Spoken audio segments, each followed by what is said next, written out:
This video is in collaboration with United 24 Media.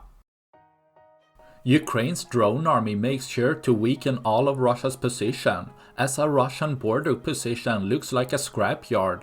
A Ukrainian drone managed to spot a Murom surveillance camera, meant to detect Ukraine's movement, but was instead the one getting spotted.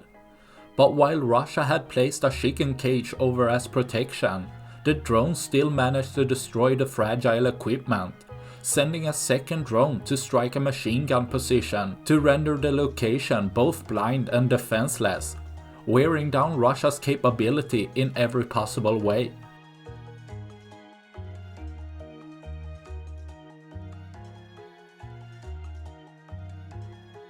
That's all I had for this video. Please like and subscribe for more. Thanks for watching. Bye.